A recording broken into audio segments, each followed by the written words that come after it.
Hello everyone, this is Tasneem Fatma. Welcome back to my YouTube channel Value Teaching Point. अगर आपने मेरे channel को अभी तक सब्सक्राइब नहीं किया है तो please make sure to subscribe my channel. Now in this video I am going to start one of the most important chapter of class 10th which is chapter number 5 arithmetic progression. So इस पहले शुरू करते हैं video को. Firstly look at this picture. हमें इस picture में देखने को क्या मिलता है? तो आप अगर इस फिगर को देखते हैं हम, तो इसे देखो. फर्स्ट कॉलम ये है, फर्स्ट कॉलम. ओके, ये हो गया हमारा सेकेंड कॉलम, ये हो गया third column and this is a fourth column, this is a fifth column. Okay, first column में नंबर ऑफ जो स्क्वायर्स हैं या बोलो क्यूब्स हैं वो है 2. ठीक है. सेकेंड में है नंबर्स ऑफ स्क्वायर्स जो है वो 4 है. ठीक है. थर्ड में हो जाएंगे ये 6, फोर्थ में हो जाएंगे ये 8 एंड फिफ्थ में हो जाएंगे ये 10. अब इनसे ये हमें देखने को मिलता है कि हर बारी क्या हो रहा है, 2 नंबर से ये नंबर्स जो क्यूब्स के नंबर्स है वो इंक्रीज करते जा रहे हैं. ठीक है. यहाँ भी हम अगर देखते हैं तो हर बारी एक नंबर से नंबर ऑफ क्यूब्स बोलो या फिर नंबर ऑफ स्क्वायर्स जो है वो इंक्रीज कर रहे हैं. सेम यहाँ भी वही हो रहा है. तो ये इंक्रीज कर रहे हैं लेकिन एक फिक्स्ड नंबर में इंक्रीज कर रहे हैं, इसलिए इसे बोल सकते हैं हम कि एक पैटर्न को फॉलो कर रहे हैं. ये भी सेम एक पैटर्न को फॉलो कर रहे हैं. ओके, मैं एक और एग्जांपल देती हूँ. जैसे हम इसे एक लैडर को देखते हैं, तो जो लैडर्स में जो होती है ना ये सीढ़ियाँ, तो देखोगे तो ये भी डिक्रीजिंग ऑर्डर में चल रही हैं, लेकिन ये भी एक पैटर्न या बोलो सीक्वेंस को फॉलो कर रही हैं, फ्रॉम बॉटम टू टॉप या फिर टॉप टू बॉटम. ओके, अब मैं आपसे ये सवाल करती हूँ कि क्या इस तरह के नंबर्स जो है, सॉरी, इस तरह के पैटर्न्स जो है वो हमें नंबर्स में देखने को मिलते हैं? तो बिल्कुल हम इसे नंबर में भी देख सकते हैं. तो जैसे कि मैं यहाँ पर एक एग्जांपल ले रही हूँ. यहाँ देखते हैं हम 1 2 3 4 5 6 और भी आगे नंबर्स आएंगे. तो ये सब नंबर्स जो है वो एक पैटर्न को फॉलो कर रहे हैं. जैसे कि मान लिया यहाँ पैटर्न ये फॉलो हो रहा है कि इनके बीच का जो डिफरेंस है वो ऑलवेज जो है वो कांस्टेंट है. कांस्टेंट मतलब सेम है ना, 1 है. ठीक है. अब एक और एग्जांपल ले रही हूँ मैं. यहाँ देखते हैं 100 70 40 10. अब क्या इसमें नंबर्स फिक्स्ड है, ये डिफरेंसेस इसके फिक्स्ड है? तो बोलोगे यस, इसके भी डिफरेंसेस फिक्स्ड है, जो कि है -30 -30 -30. मतलब -30 हर बारी जब हम माइनस करते हैं तो फिर नंबर्स जो है वो डिक्रीज करते हुए फॉलो करते हैं. नेक्स्ट अगर मैं एक और एग्जांपल लूँ 3 3 3, सेम नंबर्स को ही, तो क्या आप बता सकते हो कि ये एक पैटर्न या सीक्वेंस को फॉलो कर रहा है? आप में से कुछ बच्चे जो हैं वो बोल सकते हैं कि ये पैटर्न्स को फॉलो नहीं कर रहा है क्योंकि सेम नंबर है. Okay, but this also follows the same pattern. Okay, ये भी आपको सेम पैटर्न फॉलो कर रहा है. वाई? बिकॉज इसके भी कॉमन डिफरेंस जो है, यानी डिफरेंसेस जो है वो 0 0 है, जो कि सेम आ रहे हैं, जो कि कांस्टेंट है. तो ये भी क्या होगी, ये भी सीक्वेंस को फॉलो कर रहे हैं. अब इन सब के जो मैंने ये एग्जांपल लिया है इस तरह के पैटर्न या सीक्वेंस वाले नंबर्स का, ये इसलिए लिया है क्योंकि इस तरह के जो पैटर्न्स नंबर बनाते हैं इन्हें ही हम कहते हैं AP, which is arithmetic progression. Okay, समझ गए कि एग्जांपल मैं क्यों ले रही थी? क्योंकि आपका सब चैप्टर ही नेम है अरिथमेटिक प्रोग्रेशन, तो उसमें इस तरह के सीक्वेंस वाले नंबर ही होते हैं. ठीक है. अब मैं आगे इसको डिफाइन भी करूंगी. अब देखो एक आपको यहाँ पर 2 चीजों के बारे में पढ़ना है. फर्स्ट है टर्म एंड दूसरा है सीक्वेंस. उसको आप देख लो क्या होता है term and sequence. Each of the numbers in the list is called term. ठीक है. टर्म क्या है? हर सीक्वेंस में या बोलो लिस्ट में जितने नंबर्स हैं सारे नंबर्स को टर्म कहा जाता है. जैसे ये first term, second term, third term, fourth term, ऐसे हम लोग पढ़ते हैं. यहाँ भी 100 है ना, फर्स्ट टर्म ये होगी, 70 सेकेंड टर्म होगी, 40 थर्ड टर्म होगी. ओके, समझ गए. अब सीक्वेंस देख लेते हैं. तो सीक्वेंस जो होता है वो सेट ऑफ नंबर्स है, ये एक सेट को कहते हैं सीक्वेंस. ठीक है. एक सेट ऑफ नंबर्स है जो अरेंज्ड किया गया है in a definite order. Set of numbers arranged in a definite order is called sequence. मतलब इसके ऑर्डर जो है वो डिफाइन है. ऑर्डर डिफाइन कहने का मतलब होता है, जैसे कि मैं यहाँ पर एग्जांपल लेती हूँ. जैसे मैंने लिखा 2 4 6. ठीक है. अब मैं आपको बोलूँ कि नेक्स्ट नंबर क्या होगा, तो आप इजीली बता दोगे मैम 8 होगा, है ना. वाई? बिकॉज आपने पहले देखा कि ये एक सीक्वेंस को फॉलो करते हैं और वो सीक्वेंस ये है कि हर बारी इसमें 2 ऐड हो रहा है ना, +2 तो आपने नेक्स्ट में भी 2 को ऐड कर दिया, then we will get the answer, है ना. ऐसे ही। लेकिन अगर मैं यहाँ पर ले लूं तो जो ये जो ऐड हो रहा है ना सेम सेम, तो ये एक अरेंजमेंट ऑफ नंबर्स है वो एक डिफरेंट ऑर्डर में है, इसीलिए हम इसे कहेंगे कि दिस इज अ सीक्वेंस। ठीक है, लेकिन अगर मैं इस तरह का नंबर लूँ 1 8, यहाँ 9 ले लिया, 7 ले लिया, फिर ले लिया 17, फिर ले लिया 13, तो क्या नेक्स्ट नंबर आप बता सकते हो? शायद आपको प्रॉब्लम होगी इसमें। बिल्कुल होगी। वाई? बिकॉज यहाँ पर जो है ना नंबर्स के आपको सही से देखोगे तो अरेंजमेंट ऑफ नंबर जो है वो डिफाइन नहीं है, मतलब सही से नहीं है, तो इसको कहेंगे कि ये सीक्वेंस में नहीं है। Okay, clear? I hope so कि बहुत ओके। नो, हम लोग अब आगे बढ़ते हैं। अब यहाँ पर एक डेफिनेशन इसके देख लेते हैं, एपी की डेफिनेशन क्या होती है। Okay, the answer is an arithmetic progression is a list of numbers in which each term is obtained by adding a fixed number d to the preceding term। ठीक है, इसमें ये एपी को अगर हमें डिफाइन करना हो तो हम इस तरह से कह सकते हैं कि एपी जो होता है वो एक लिस्ट ऑफ नंबर्स होते हैं, मतलब उसमें एक लिस्ट ऑफ नंबर्स होती है जिसकी हर टर्म जो है वो ऑब्टेन करते हैं एडिंग करने के बाद एक फिक्स नंबर को। जैसे फॉर एग्जांपल हम लोग यहाँ पर 2 लिखा है, 4 लिखा है, तो नेक्स्ट क्या होगा? जैसे 6 भी लिख लिया, अब नेक्स्ट क्या होगा? तो 8। तो यहाँ पर देखो कि एक फिक्स नंबर जो कि डिफरेंस होता है, जैसे यहाँ पर एक फिक्स नंबर को ऐड करने के बाद हम नेक्स्ट नंबर को फाइंड करते हैं। जैसे यहाँ पर हमने क्या ऐड किया? +2। यहाँ पर क्या है? +2। ये क्या, इसको भी क्या ऐड किया? तो +2। यही है हमारा फिक्स नंबर। यानी जो डिफरेंस होता है, कॉमन डिफरेंस जिसको हम लोग बोलते हैं, जिसको हम डी से डिनोट करते हैं, वही एक फिक्स नंबर कहलाता है।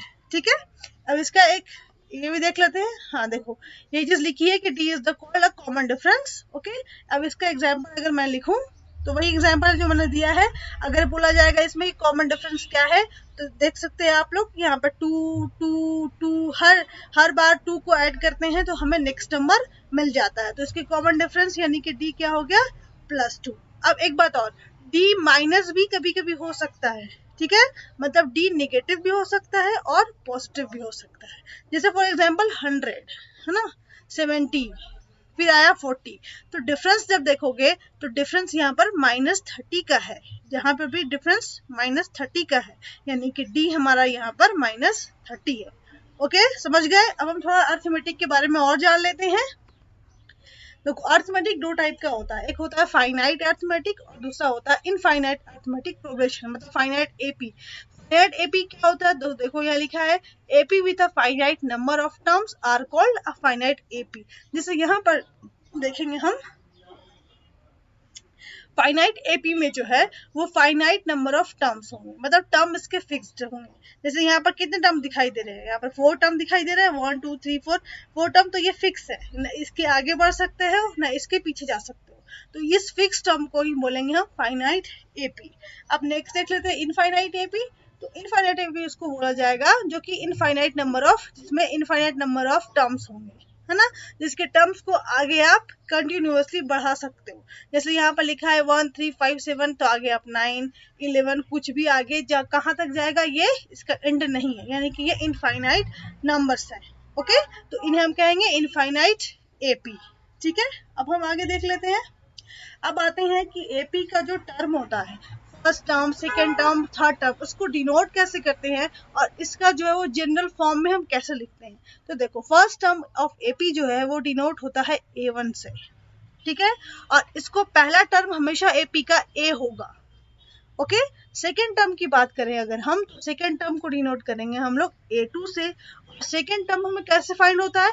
तो सेकेंड टर्म फाइंड होता है पहले टर्म को के साथ डिफरेंस को ऐड करके, जो कि हमारा डी था, है ना, तो हमें मिल गया सेकेंड टर्म। अब थर्ड टर्म कैसे मिलेगा हमें? थर्ड टर्म को हम डिनोट करेंगे A3 से। A3 कैसे फाइंड करते हैं? तो सेकेंड टर्म को ऐड कर देंगे D से। सेकेंड टर्म हमारा था A प्लस D, इसके साथ हमने ऐड कर दिया D, तो क्या मिल गया हमें? A plus 2D। ये हमारी थर्ड टर्म हो गई। अब फोर्थ टर्म को भी हम फाइंड कर लेते हैं। तो देखो A4 यानी फोर्थ टर्म क्या हो जाएगी? तो जो भी थर्ड टर्म थी, जो कि हमारी A प्लस 2D था, उसके साथ फिर से D को ऐड कर देंगे, तो अब हमें मिल जाएगी A प्लस 3D। ठीक है, बात समझ में आई? अगर मैं इसमें और कंटिन्यूअसली बढ़ाती चली जाऊं यानी A5 A6 A7 तो इसकी एंड कोई पॉइंट नहीं होगी, तो लास्ट में हम लास्ट टर्म को हमेशा डिनोट करते हैं an से। अब मैं बोलूं कि लास्ट टर्म क्या होगी या फिर मैं बोलूं nth टर्म क्या होगी, यानी nth टर्म का मतलब कोई भी टर्म क्या होगी, तो उसके लिए एक फार्मूला इसी बेसिस पर फाइंड किया जा सकता है। वो फार्मूला आएगा first term plus n-1 into D. n-1 मैंने यहाँ पर इसलिए लिखा क्योंकि यहाँ देखो जब फोर्थ टर्म थी तो हमने 3d लिया है ना, जब थर्ड टर्म थी तो हमने 2d लिखा, जब सेकेंड टर्म थी तो हमने 1d लिखा। इसी तरह अगर an यानी nth टर्म फाइंड करना होगा तो हम लोग n में से 1 को माइनस करेंगे, n-1d। बात आई समझ में? तो ये आपका nth टर्म का एक फॉर्मूला यहाँ से निकल जाता है। ओके, अब यहाँ देखो इसी टर्म को अगर हम सब टर्म को एक साथ लिखते हैं तो ये एक जनरल फॉर्मूला बनता है किसका? AP का। जैसे कि मैं यहाँ पर दिखाती हूँ, मैं इससे पहले इरेज करती हूँ फिर मैं दिखाती हूँ। मैंने इसको साइड में लिखी। अब मैं जनरल जो फॉर्मूला है वो मैं बताती हूँ। जनरल जो फॉर्म है, देखो जनरल फॉर्म ऑफ AP जो है इस तरह से लिखी जाएगी, A+D A+2D A+3D, जो हमने यहाँ से फाइंड किया है। क्लियर? समझ में आ गया? ये फॉर्म जो है वो कहाँ से आई, और ये जो है nth टर्म फाइंड करने के लिए है। ठीक है, nth टर्म जो फाइंड करने के लिए होगा, मतलब अगर कोई भी सवाल में आएगा find 9th term, find 4th term, find 6th term, तो हम लोग इसी फार्मूला को अप्लाई करेंगे। अब मैं इसका एक एग्जांपल लेकर के आपको समझा देती हूँ, उससे आपको ज्यादा अच्छे से क्लियर हो जाएगा। पहले इरेज कर लेती हूँ। जैसे कि यहाँ पर मैंने एक एग्जांपल ले लिया है कि मैंने यहाँ पर लिखा कि क्वेश्चन है A = दिया हुआ है ना, D = दिया हुआ है। ओके फाइन, आपको फाइंड करना है कि what is the 8th term of this AP, जो भी AP बनेगा कि उसका 8th टर्म क्या होगा। तो यहाँ देखो पहले तो AP बनाओगे तो बहुत आसानी से बन जाएगा। फर्स्ट टर्म जो है इसकी 4 है। अगर मैं बोलूँ सेकेंड टर्म फाइंड करने के लिए तो आप इजीली करोगे। देखो सेकेंड टर्म क्या है, A+D, तो जल्दी से A को D से मिला दो, ऐड कर दो तो क्या हो जाएगा 4 + 2 6। अगर मैं बोले थर्ड टर्म निकाल दो तो क्या हो जाएगा 6 + 2 है ना, विच इज 8। फिर बोलेंगे हम कि फोर्थ टर्म तो हो जाएगी 8 + 2 which is 10 dash dash dash.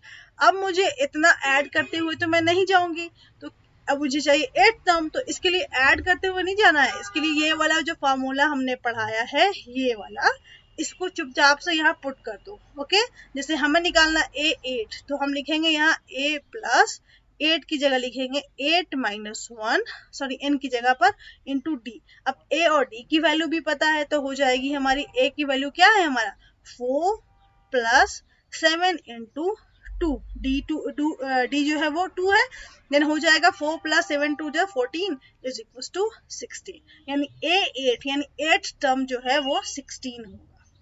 समझ में आई बात? क्लियर? मुझे लगता है अब इसके बाद आप फाइंड कर लोगे। नेक्स्ट हम मूव करते हैं। देखो इसको मैंने इस तरह से भी लिखा था, आप इस तरह से देख सकते हो an = a1 + n-1 into D. an क्या हो गया, nth टर्म जब आपको फाइंड करना होगा। यही फॉर्मूला को इस तरह से मैंने लिखा था। ठीक है, अब हम आगे बढ़ते हैं। यहाँ इस वीडियो का ये लास्ट टॉपिक है। ये इस एक्सरसाइज में भी ज्यादा टॉपिक्स नहीं थे, ये आपकी लास्ट टॉपिक है। ठीक है, sum of nth term of an AP। क्या करना है आपको, फाइंड करना है आपको सम किसका, जो भी AP दी हुई होगी ना, जैसे कोई भी AP दिया हुआ है, जैसे इस तरह से दिया हुआ है 3 6 7 सॉरी 6 9 12। ओके, तो इसके सम को कैसे निकालोगे? अब ये तो नहीं कर सकते हो कि फटाफट सबको जोड़ना स्टार्ट कर दो, ऐड करना स्टार्ट कर दो, तो ये पॉसिबल नहीं है। तो इसके लिए एक कॉमन सा फॉर्मूला है जो कि यहाँ लिखा हुआ है, लिखा है SN। इसको सम को जो है ना इससे डिनोट करना है SN से। ठीक है, तो इसका फॉर्मूला है n/2 into 2a + n-1 into d। ठीक है, एक ये फॉर्मूला होता है और SN का एक और फॉर्मूला होता है। SN = होता है n/2 into a + l। l जो है वो लास्ट टर्म है, कभी कभी l को जो है वो an से भी डिनोट करते हैं। ये जो होता है वो हमारा लास्ट टर्म होता है। ठीक है, तो ये दो फार्मूले होते हैं। अब इस फार्मूले को याद रखना है, आपको 3 फार्मूले मिलेंगे इस क्वेश्चन में, तो आप सबको इसको याद करना है, ठीक है, क्योंकि ये बहुत इंपॉर्टेंट चैप्टर है, मतलब ये फार्मूले बहुत इंपॉर्टेंट है, आपके सारे क्वेश्चन एक्सरसाइज जो है वो इसी बेसिस पर बनेंगे, ठीक है। ये कंप्लीट होता है यहाँ, ये जितनी भी टॉपिक्स यहाँ पर कंप्लीट होती है। लास्ट में हमने क्या पढ़ा मैं इसका सिर्फ कंक्लूजन कर देती हूँ, जैसे यहाँ पर मैंने यहाँ पर तैयार कर रखा है, देखो हमने आज क्या पढ़ा है इस टॉपिक पे, बस उसको कंक्लूड कर देती हूँ, फिर हमारा ये वीडियो एंड हो जाएगा। तो यहाँ मैंने सबसे पहले बताया कि अरिथमेटिक प्रोग्रेशन क्या है, तो हमने यहाँ पढ़ा and arithmetic progression is a sequence of numbers, ये एक सीक्वेंस ऑफ नंबर्स है जो कि such that the difference D between each consecutive term is constant, जिसका डिफरेंस डी जो है हर बार कांस्टेंट होता है, तो हमने पढ़ा भी है कॉमन डिफरेंस हर बारी सेम होते हैं ना, डी तो हर बार ही सेम होते हैं, तो ये हमने पढ़ा एपी में। दूसरा हमने इसके स्टैंडर्ड फॉर्म देखे, स्टैंडर्ड फॉर्म एपी का या बोलो कि जनरल फॉर्म जो है वो इस तरह होगा, पहला टर्म ए, दूसरा टर्म ए प्लस बी, फिर हो जाएगा ए प्लस 2d ए प्लस 3d, ऐसे ही कंटिन्यूअसली चलता जाएगा। nth टर्म को फाइंड करना हमने सीखा, अगर tn बोलो या फिर यहाँ पर हो जाएगा an, है ना, ये nth टर्म के लिए होगा, तो इसका एक फार्मूला हो जाएगा a plus n minus 1 into D.